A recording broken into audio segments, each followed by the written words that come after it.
Now, more and more writers who have a vote for the Baseball Hall of Fame are making their vote public.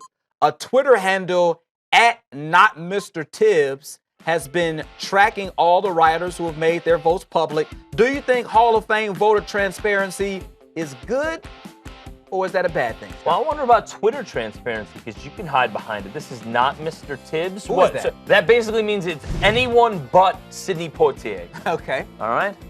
Anyway, Tim Raines should be in the Hall of Fame. Transparency, in my opinion, for all companies is a good thing.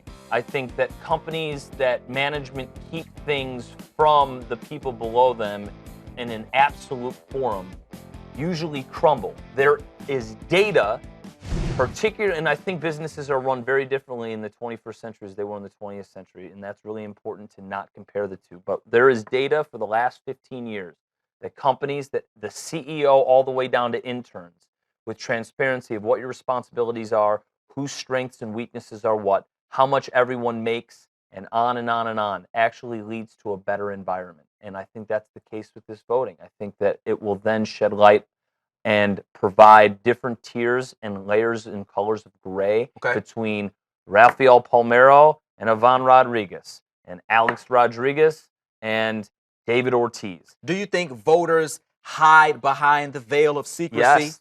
Like if everybody's vote was out there in the open, guys might vote differently, so to speak. One guy didn't vote for Ken Griffey Jr. Crazy. I mean, there's a witch hunt for that guy. Right, right. Yeah, I think this is wonderful.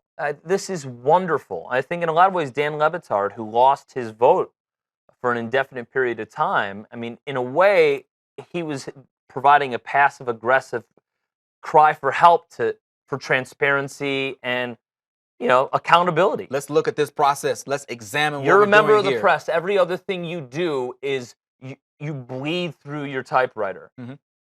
And everything, like you open your heart to every opinion you have. And all of a sudden you get to, because more than anything, I can promise you with these athletes, no one has more personal vendetta for them other than maybe ex-wives. The media. Members of the press.